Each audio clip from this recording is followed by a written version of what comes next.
What's up, everybody? Welcome back to another episode of Buds, Bros, and Superheroes. If it's your first time coming to hang out, let's just run down what's going to go on today so everybody can be on the same page. The name, Buds, Bros, and Superheroes, are the three categories of the conversations that we'll be having today. In the Buds section, we picked up some new merchandise that we'll be talking about, as well as this episode is releasing on a holiday. No, it's not 420, it's the other cannabis holiday, 710. Fun facts about that ahead in the Bros section. Me and my guest today, MegEliza is back, guys. Not going to bury the lead. She's my wife, and we have two Pitbulls. And we find a lot of the time that people hear that, and they're like, oh, God, Pitbulls, those are dangerous, right?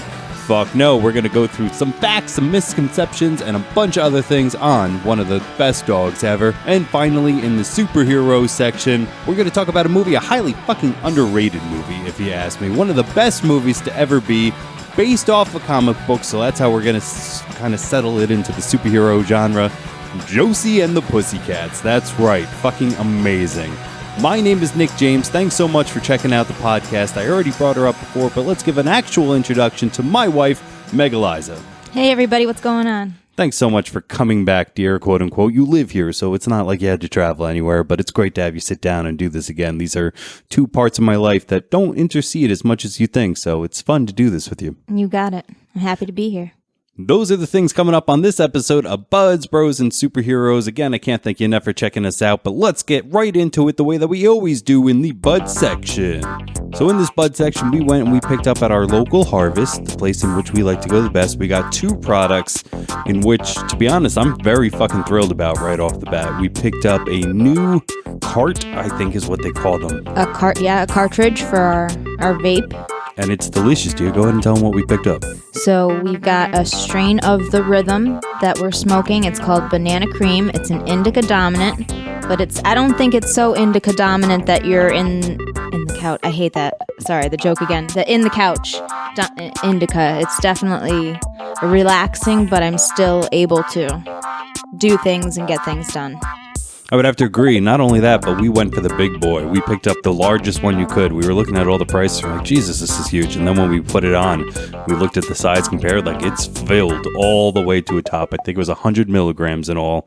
But it is very good, and I can't agree more in the fact that, like, you could puff on this and still get shit done. Right. But I do have to say, I'm not going to say it tastes like banana cream. It's not killer on the taste, I have to say, because I was just in the state of Washington, where there is recreational weed. And while I was out there, I got a watermelon flavored vape, THC, a marijuana vape. And that taste, man, it sat on your tongue. It was good. It was light. It was almost like sucking on a candy, like a hard candy. That was flavorful. That's recreational. That's a different kind of monster, I guess, more. They might have different laws in place that allow you to put extra or less flavoring or stuff like that into medical, right? And this all looks very procedural. From what you were telling me, it was a fun color, and all the colors kind of coordinated. So when you picked it up, watermelon was a green one and shit like that. Right. I do think some of those laws come into effect between the medical and the recreational, and just trying to make it look as quote unquote legit as possible and not something fun. Yeah, it was definitely it had to be aimed towards women buyers because it was slim, it was sleek, it was a fresh color, it was a teal, and the name of it was Elevated, which I just think is super catchy. And I definitely felt like it was a good product, and if I were out there again, I would definitely pick it up. Or if I was in a state that had recreational, I would definitely look for the Elevated brand because it was just nice. Any listeners out there also have Elevated. Let us know in the comment what your favorite one is, because from what you described, dear, it's something that I want to get my hands on pretty soon. Next up, we also picked up some G-Leaf, Grandpa's Stash. I usually try not to go for names just because of the name, but I did it a little bit here. Grandpa's Stash is a fun name. It is the small flowers. I don't know if I read that wrong in the menu, but I was expecting bigger buds. But I'm also a fan of their mini Mondays with Franklin Labs, so small buds is something I'm used to. Right, but I wish they made it more clear on the website. That was because I thought we were getting regular size flower too. Not that we aren't going to enjoy it, because we will, but. So 7 grams of it with the small buds, and it comes in at 28.7 on the THCA, no CBD in it. really, again, hits me quite nicely in terms of, all right, what are we going to do now? Instead of like, what's on the television kind of thing. Yeah, we got absolutely. the lawn cut today. We got outside work, took the dogs for their WAOK. We can't say that word in our house or else they'll know. I very much like it, and it tastes very well. It looks good, smells good, all around. G-Leaf isn't bad. I love Franklin Labs, so they're my Coca-Cola. Very rarely will I go for a Pepsi or an RC, if you will. And this is that, but it's still very good. Let me get a smell of that. I forget what it smells like. It's been a minute. Yeah, that's nice. It's light, not too potent. Very, very delicious. So shout out again to Harvest. Great prices always. Great people working there. Love them very much. To continue with the bud section, we're going to talk about 710. So 710 is considered a quote-unquote stoner holiday for consuming cannabis oil products, dabs, or concentrates. The term 710, ready for this, rotated down, spells out oil. That's right, guys. Think about 710, flip it and rotate it. It spells out oil. Mind blown. Mind blown too, man. You can send that as a message on your calculator. What's Yeah, exactly. Used to describe highly potent cannabis products such as hash oil, shatter, wax, and so on. So I have tried shatter. We have tried butter, Budder. I'm not sure if I've ever had like a resin. I've seen those. But just anybody out there. So Concentrates 101, again, thank you so much to Harvest. What is a live versus cured concentrate? A live concentrate is made by flash freezing the freshly harvested marijuana plant and using a solvent to extract the cannabinoids. On the opposite side there, cured concentrates are made using dried or cured marijuana flower. Live concentrates tend to have a higher terpene content, resulting in a more flavorful high. That's interesting. I didn't know that stuff. I'm still learning a lot. This is still, a process, and I'm comfortable with what we use on a regular basis as medicine, so I don't really go off that path. So, this is a good day to learn maybe a little bit more about it. And a good day to head on over. I'm in no way affiliated with Harvest. I know I keep plugging them in no way whatsoever, but they're doing this great thing. Follow them on Instagram where they're going to hook you up and like, what kind of oil do you need? And like, it really is another 420 kind of holiday for them in terms of ramping up knowledge, ramping up things like I just told you. They're just pumping out a lot of good information right now. They're here to help. There's some sales going on too, I think. I would have to imagine that there definitely Special is. For the holiday, I think, yeah. For sure. I would be shocked if there wasn't. But go in. If you want to learn more about it, I have been kind of fucking around a little bit more. So I have some Bubba Kush shatter that I've tried. And then I've also tried the Deadhead OG Budder. And it's definitely a different beast than smoking flower. It's almost closer to a cart type of flavor and a cart type of inhale as well. Because that's one of the things I wasn't ready for, is it's almost like changing viscosity. If you're used to chugging water and somebody says, all right, now chug this maple syrup, it's not going to go down the same way. The whole thing is going to be different. And I find that's the same way in the smoke versus vapor, where I take a deep, heavy smoke of flower to get the actual combusted smoke. And then when I go to a vapor, you don't need to hit that hard or that long. And it's so much lighter that it just hits the back of my throat so much quicker. And all of a sudden, like I find myself really choking and coughing. Yeah, coughing spells. Definitely more of those. Because I think maybe too, it feels stronger. Not that it necessarily is, but it feels stronger just because of the vapor, as you were saying. Compared to the smoke, yeah, absolutely. I really do think that's exactly what happens back in there, because it gets a little crazy like. But they are good. It is a different way to get your medicines in. A lot of people turn to them when they find that their flower doesn't get the same kick anymore because they're concentrated. They are stronger, so you can get THC percentages, CBD, different terpenes and levels much higher than you can in a traditional flower.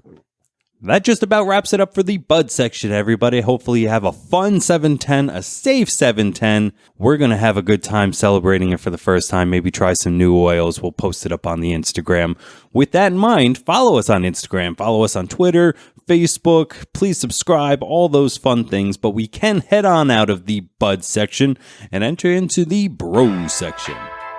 So headed into this bros section, we own pit bulls. We love pit bulls, and to be quite honest, I've owned lots of dogs. I've had dogs since 1993. I was a 3-year-old, so going on 27 years now. I've had a bunch of different dogs, and my boy King is the best dog that I've ever seen. He's a pit bull, and I love him more than anything. We're going to go through 9 different facts right now to hopefully shed some light on the pit bull. Maybe take somebody's thoughts and 180 them, because they really are the best dogs. As you pull up those facts, I just want to talk about our fur babies for a minute so everybody knows who's listening. We've got 2 dogs that are mixes. They're mutts, mostly pit bull. 1 boy and 1 girl. King is the boy. He's sturdy. He's beautiful. You could check out their pictures on the Instagram too. I'll make sure we get up a photo. They've been playing with their ropes a lot lately, so maybe we'll get an action shot for everybody to see. And then we've also got a female pit bull, Ava Gigi Rodriguez. She came from a Puerto Rican home, so she's got her own different last name than the rest of the family, but makes her even more special. But yeah, those are our 2 babies. And gosh, they are love bugs compared to all those misconceptions. To jump right into it, we're going to go through the 9, so get ready to have your mind blown, guys. Ready? Pit bulls are not actually a breed of dog. The term refers to a variety of breeds, like the American Staffordshire Terrier, the Staffordshire Bull Terrier, and other such mixes of dogs. So you can't just, it's not just one thing. Pit bulls are not a breed. They're a combination. They're a sect of dog, if you will. In the early part of the last century, pit bulls were known as nanny dogs. Believe it. It might be hard to believe now with all the bad press they get, but pit bulls were the breed of choice among parents with young children. If you left your kid with a pit bull, they were safe. I believe that. Our dogs follow us around, and don't get in our way. They just need to be close to us just to keep an eye on us. They'll lay on the floor in the bathroom. They'll sit at the doorway of the bathroom when we're in there, or, they're always looking and watching for us. They like to have us in their sight. So I can believe that they were nanny dogs for sure. We don't have children of our own, but between us, we have nieces and nephews aplenty. From just my sister alone, we can talk about my 3 nephews aging in range from really small baby to a toddler with 1 in between. And if you were to say, Nick, I need to leave your boy King, the one that we talked about, 100-pound male pit bull alone in this room with these 3 boys, I would not even hesitate for a second. Not even for a moment would I think that dog would do something. Oh, no, absolutely not. The only thing he would do is make sure they were okay. Maybe give too many kisses. There may be too many kisses given to the baby. Yeah, because the baby would be a baby, wouldn't know to close its mouth, and King would get all up in there. He loves kisses right on the face. She loves kisses on the face too, but she's more of a nose girl. If you have some sinus issues, she'll help clear you up. Gross. So number 3, they originally bred to drive and catch livestock and to serve as the ideal family companions. As you can hear by us swooning over them, we could definitely say the latter is true. I've never seen them try to take down livestock. That's not true. We literally, no pun, no joke here, people. We saw a chicken crossing the road when we were walking them one day, and he kind of looked like, bro, I'd eat that. But other than that, I don't think that he'd hurt anything. No, I don't think so either. Number 4, pit bulls were not bred as guard dogs because they were too friendly. So then to piggyback right on there, they are not inherently aggressive dogs. In fact, in temperament test, pit bulls were the 2nd most tolerant breed of dogs behind golden retrievers. The least temperament dog is a Chihuahua. So fuck that. They're not going to bite you. They're really, really nice dogs. I hope. As long as they're raised the right way. Well, I would say that with any dog. Okay, I was just putting it out there because I know somebody in the ether was ready with that comment at the keyboard. I heard it clacking. And what they were clacking might be one of the biggest misconceptions ever, guys. All right, you ready for this? They don't have locking jaws. It's a fucking myth. I don't understand why that myth became a thing. I do remember one person saying that, like, I just don't trust them. They can lock their jaws. And I looked at them and went, how many dogs' mouths have you fucking pried apart that you rely on that strategy that this one wouldn't work with? Like, you've never had to do that. So right. Shut the fuck up with that kind of bringing me that shit. And it's a myth, guys. So Continuing on even further, sorry to be rushing through these, just so fascinating. Pit bulls also don't have the strongest bites among all dogs. German Shepherds and Rottweilers have more of a powerful bite than a pit bull. So everything in this list, I really do think put all of a bunch of bullshit on the table. A, they're not aggressive. B, they're really not aggressive. C, if they were to bite you, it's not the worst dog bite that you can ever get. And D, if they do bite you, they're not going to lock their jaws like people believe. It's all bullshit, guys. It's bad press. They're the best dogs ever. Do you know what this dog's going to do? Do you know what I have to worry about with this dog? Where I sleep at night, because he wants to sleep on top of me. We share the bed really bad. That's the worst thing he does. Oh, and the farts. The farts are pretty gnarly. The farts are really gnarly. From both of them, they're both pretty bad. And they look at you too once they're done, like, oh, you're going to smell that one in a minute. That was a voiceover. That was a dog voice. If you couldn't hear that slight change there, we anthropomorphize our dogs all the time, so they end up having pretty steady voices that we conjure up for them and talk as if they were able to do so themselves. Gosh, we sound ridiculous. A little crazy, but I think everybody gives their dogs voices. This final one is probably the most impressive. Do you want to read this one, dear? Sure. In 1993, a pit bull named Wheela won the Ken L. Ration Dog Hero of the Year award for her heroic actions following a dam break along the Tijuana River. Over the course of the next 3 months, Wheela rescued 30 people, 29 dogs, 13 horses, and a cat. She also hauled food to stranded animals and led rescuers to 13 abandoned horses. Good loyal dogs. You know, I don't think that I'm going to change anybody's mind 180 degrees from what they went in thinking about this if they didn't like pit bulls. Hopefully what I could do, though, is just get some more information on it. Go to your animal shelters, people, because as many as 75% of mixed breed dogs in animal shelters, including pit bulls and pit bull mixes, are misidentified as the wrong breed. As we talked about, the idea of a pit bull is not just a breed in general, it is an umbrella of what these dogs have. And since people are afraid of them, different dogs get put into different groups. Go and find a pit bull. I swear to God, it'll kiss your face off. Yeah, I mean, our poor guy was up in the shelter for 9 months before we met him and before we brought him home. And again, this is one of the only dogs, like, you can kiss him straight on the mouth. He won't move. She's the same way. She likes when you give her a kiss, like a person kiss. I've had huskies, Labradors, hound dogs, collies. I've gone through a gambit of it, and this is the nicest dog I've ever had. And not that the other ones were mean, but honestly, truly, I don't know, in the baby test that we mentioned earlier, if I would leave any other dog but him. I know that dog, we actually found it entertaining. We were talking about, we got these ropes for them, and for once in his life, he's making a scary face as he goes to attack the ropes. Like, as he goes to pick it up, he kind of has like a little second where he raises his lips and then he pounces on it, almost like he's hunting. And it's the scariest we've ever seen him. It's the most threatening look he's ever given us. And it has to be while he's playing and sneaking up on something. He's the best dog ever. Hopefully you enjoyed those fun facts about pit bulls, guys. Really, it doesn't matter at the end of the day. Just go to your shelter. Adopt. Don't shop. Get out there. Pick up a dog. And it might be one of the greatest things you ever do. With that, we can close on out of the bro section and jump right into the superhero section. Anybody unfamiliar, we're talking about the 2001 Josie and the Pussycats live action movie. Rachel Lee Cook, Rosario Dawson, and Tara Reid as Josie McCoy, Valerie Brown, and Melody Valentine, the Pussycats. And for those of you listening who are like, superheroes, what are you talking about? Josie and the Pussycats are a band.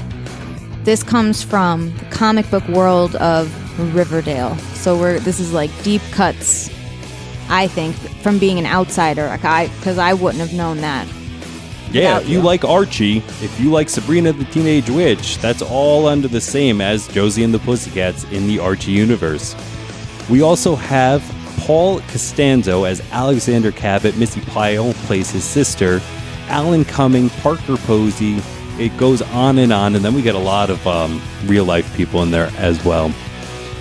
People playing themselves, yeah. Yeah, because... So the story goes really quickly. We open with a band called De Jour, who's made up of a bunch of, too many names. But they figure out this secret that leads us into the movie, Alan Cumming is a record executive working for Parker Posey, who's got to find a new band and stumbles upon the Pussycats. The Pussycats stumble upon the same secret that Du Jour did, and that is they're using them, they being record executives, to place subliminal messages in their music and get kids to buy whatever they want. And Josie and the Pussycats eventually save the day and save the world.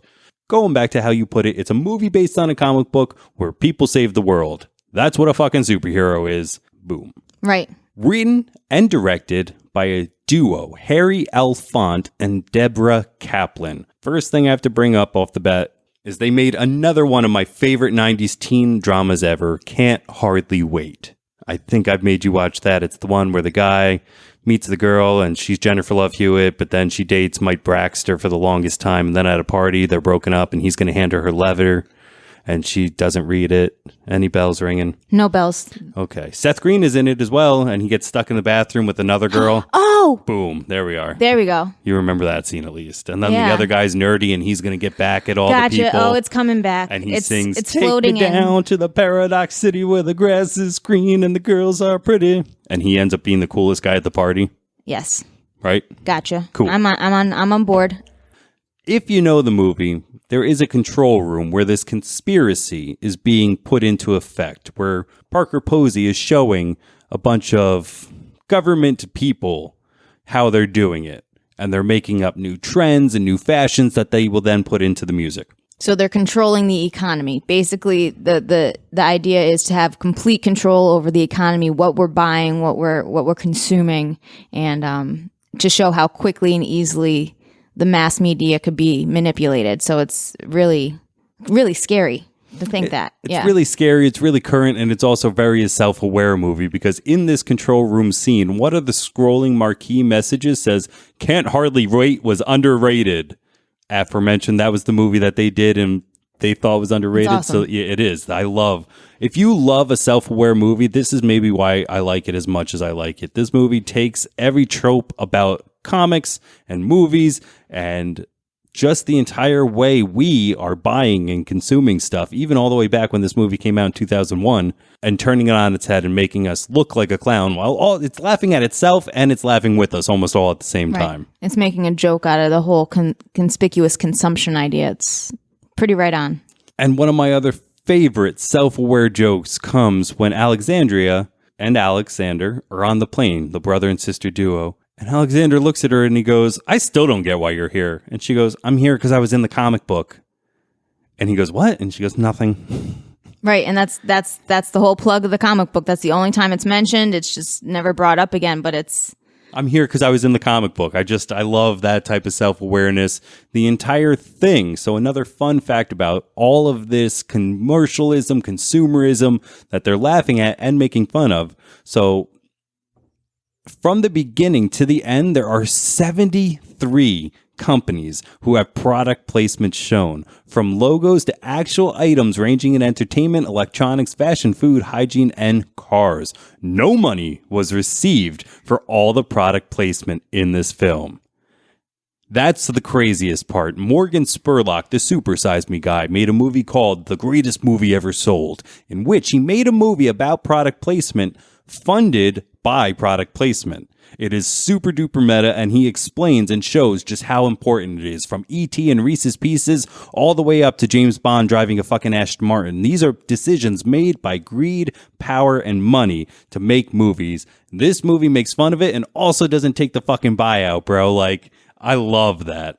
I can't believe that, because it is from moment one, it is branding. Like you see a brand every turn you make, and you would think that they would have cashed out on that. They would have made something from having 73 different companies. 73 right? Like, could you imagine the they money? Only gave them even 100,000 each. You're still in the fucking green up above that. Like, that's crazy. Right. Again, in that movie that I just mentioned with the Morgan Spurlock, he sold his highest one for $1 million. So think if they all gave him $1 million. They would be a good team movie to watch over a weekend, like on a rainy day. Do like a fun, crazy movie like this, and then documentary style, and then watch that one. That would be a good double feature for a rainy day. Anybody who's listening and got their spark just a little bit into like, I got to check out Josie and the Pussycats. If you're an HBO Go lover or an HBO Max person, fucking go over to that and watch it. Yeah, it's been playing in the house recently. I have also another funny story about that. For the longest time, the movie's rated PG-13 with very few cuts. They were able to get it down to a PG for a family-friendly version. And through my love of thrifting and flea markets, I picked up a version. I finally found it, and it was the family-friendly version. And I thought, like, going through it, you could see, like, the differences are small, but if you know the movie as well as I do, they're pretty spot on. But I thought that was funny that they decided to do that. But that in essence is just what the whole thing is about consumption. Got to make more of a market for myself off of this product that I have. Good point, dear. Fuck, you're smart. That was awesome. One more fun fact, guys. Rachel Lee Cook, Rosario Dawson, and Tara Reid had to go to quote-unquote band camp for 2 weeks to learn how to play the instruments their characters used in order to look correct on screen.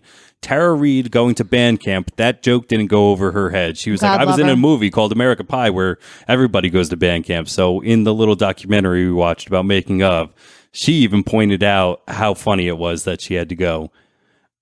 I think this has got to be one of the smartest decisions ever. As a musician, as a drummer, I specifically watched Tara Reid during all the scenes. Bitch looks like she knows what she's doing. It's very impressive because I know she doesn't know nearly all, like, just there's little fills in there that would take more than 2 weeks to learn, you know? But she pulls it off, and not only is that a good on her, good on the Bandcamp people, good on the editor, bro. Good job. This movie is super duper well cut. They also didn't get good enough to perform on the album. They did have people come in and dub over them. One of my favorite bands, Letters to Chloe, Kay Hanley came in and did the Rachel Lee Cook. Now, as we're still hanging out in the 90s with bands and Letters to Chloe, go watch 10 Things I Hate About You, because that's the band in that movie as well. Same band. Not Save Ferris. There's 2 different bands that play in that movie, Save Ferris and Letters to Chloe. So if you're in a 90s mood where music is going, that's where you got to head to. Maybe that's why this movie stuck out for me as well as it did as too. I love fake bands in movies. We both love the wonders in That Thing You Do. Oh, man. I Can't Go On, I'll Go On from the movie Band Slam. Yep. Another one of my favorites. The Lone Rangers from Airheads. Yes. A great one. This by far, hands down, top #1 best fake album by a band that doesn't exist. From 3 Small Words all the way to Turn Around, this movie soundtrack bumps. If you like pop punk, again, you got to jump into this. Yeah, I'm not going to say it's the best. I'm going to stick with the wonders on that. You could hash that out with my cousin next time he's on, because I think he would have to agree with me, because we are Wonders fans. But it is a fun album. It's very catchy. You find yourself singing the song as if it were a song on the radio rather than a made up song for a movie band. I think it's really, really worth the watch. As I'm just reading, I'm learning a fun little thing right now. Maybe this also has to do with the aforementioned PG version. Due to the levels of profanity and adult themes, the family-friendly Archie Comics, which published the original Josie and the Pussycats stories, would denounce the film and discourage people from seeing it. Which is fucked up, because now in 2017, when that Riverdale show came out, they were like, watch it. And that's twice as bad. I think people get killed in that. Oh, I think it's pretty dark, yeah. I think so. And Sabrina the Teenage Witch, as aforementioned, is also part of that. And our cousins were just saying, like, it's dark. It goes pretty deep in the paint, you know? It's no fucking Melissa Joan Hart bullshit going on. It's right. There's some, like, serious heavy magic kind of stuff going on that's kind of dark. Alan Cummings' character tells the girls how lucky they are to be able to get back at their 10-year reunion such huge successes. Whereas 3 years earlier, he played that character in Romeo and Michelle's high school reunion, in which he was a guy who got to go to his 10-year reunion and be super famous. Oh, is that the same character? Alan Cumming. Who anybody out there is like, I know that name. He was Nightcrawler in X2. The blue guy who puffs around with a tail. Yeah, you got it. As we were talking about, too, the meta-ness of this, one of the people who shows up is Carson Daly. Oh, he's great in this. He's really funny in it, too. And to get on TRL, how bad did you want to be on TRL when you were a kid? I got to see TRL live on a field trip. It was the coolest moment ever. Sat in the studio? I sat in the studio and saw part of a TRL episode. Yeah, they pulled us off the street. It was amazing. Senior year of high school. That's great. That's so amazing too. Like, because I came from New Jersey. I used to go into the city all the time, and my story was, I used to see the window and watch the taping it, and bitch comes in here and she's like, shut the fuck up with your dumb window story. I sat in there. And that's awesome. And I never told you that. Like, no. it's just, we're still learning things about each other. It's still new. Yeah, Zach and Miri was wrong. You don't run out of shit to talk about after the first year. But anyway, Carson Daly met Tara Reid on the set there, and they got engaged, and they were together for a little bit. No shit. Because it's funny, in the movie, she hits him with a Matt Damon cutout. You have to see the movie to understand it. And she goes, yeah, right, like I'd ever date a guy like you. And then she went on to date a guy like him. Whoa. What's he doing? Where are you, Carson? Are you listening to this? I do have to say one thing I dislike about the movie is... and it's not really about the movie, it's about 90s clothing, is how low we wore our pants. I don't know how we functioned with pants as low on our hips as these girls wear in this movie. It's incredible. I think it's another moment of heroics to be living life in pants like that. Just had to say that. I still kind of do that, I guess. I don't know. Do the bag or the saggy jeans also count as lowriders?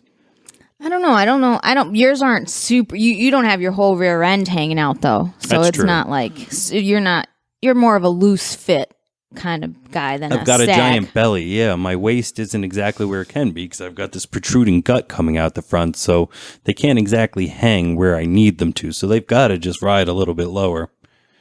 The 90s were a fun time for fashion. Bowl cuts. I definitely had a fucking bowl cut that I was rocking hardcore back then. The big spiked or like the balls around your neck, the chains and stuff like that. Oh yeah, there's bands. Tons of necklaces and choke necklaces. What were they called? Chokers. Yeah, chokers. There's every girl in this movie is wearing some kind of key 90s fashion through the whole thing. So it's pretty on point. But God, what were we thinking? I don't know. Was there anything that you disliked about this movie? No, I've been watching it since I was a kid, and every time I watch it, I just find more and more to like about it. Yeah, you love this. I love anything that's self-aware, and this is very self-aware. I love anything that breaks the fourth wall.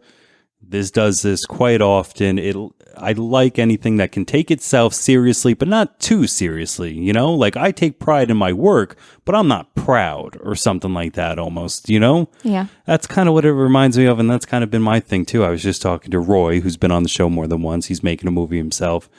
And I say, if I ever make anything like this, I want it to be like this. You know, I feel like if I was to ever take on a comic book movie, it would be Deadpool for that reason of just like, I could break the fourth wall and make fun of myself as I'm doing it. I'm not a very serious person, and I like that this is a good movie. It's written well, it's acted well, it's shot well, it's edited well. It does all those things while still being a good fucking time. And it's just, mechanically, it just works. Yeah. Fucking A. God damn, you're so fucking smart with those words. Mechanically, everything comes together perfectly. The three girls aren't even my favorite. Rosario Dawson is. Out of all three of them, fuck, do I love Rosario Dawson. Mostly because she's always going to be Becky in Clerks 2 to me. But also in terms of crossing genres, a lot of people know her from her work in the Marvel shows. She's voiced Wonder Woman a few times. Yeah, she's fucking kick-ass. Yeah, she's awesome. But as Val, it fits in. I don't feel like Val's any more important than Josie. Josie's no more important than Val. Like, it is a true three-piece ensemble. And even between them, we get a lot of time with Wyatt, Alan Cumming, and Parker Posey. The whole thing works. And their surprise at the end is one of my favorites. So spoiler alert, guys.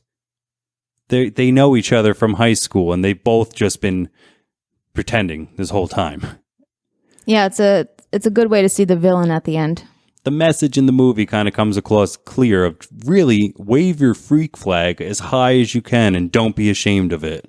And I also needed that when I was 11 years old. It really made something, maybe settled something important to me. Because here I am at this very moment waving my freak flag as fly as I can. And I love you for it. Thank you for watching Josie and the Pussycats with me like a billion times as well. Oh, you're so welcome. Because, to be honest, we've talked about it so much. Guess what we're probably going to have to go do? We're probably going to have to watch this movie again. Probably going to have to watch this movie again, guys. So that's going to wrap it up here, guys, for this week on Buds, Bros, and Superheroes. I really, truly hope that everybody has a great 7/10, goes out, adopts a Pitbull, and watches Josie and the Pussycats with them. Because it's going to lead to a killer fucking day. I guarantee you. Thank you to my lovely wife for coming back, sitting in this chair with me, talking, and as I said before, watching Josie and the Pussycats way too many times than a human being should. I love you, dear. Thank you for being here. Thanks for letting me come on and yak about our babies and sit across from you at this table. I love it. I love you. I love you guys as well, the listeners. Once again, I'm going to harp, if you're not already subscribed, if you're not following, all those fun things on the internet would be great. But the best thing I can ask for is a word of mouth. Because I'm telling you, if you know a friend who likes Buds, Bros, or Superheroes, have I got a fucking show for them. My name is Nick James. I'm MegEliza. This has been Buds, Bros, and Superheroes, and we are out of here.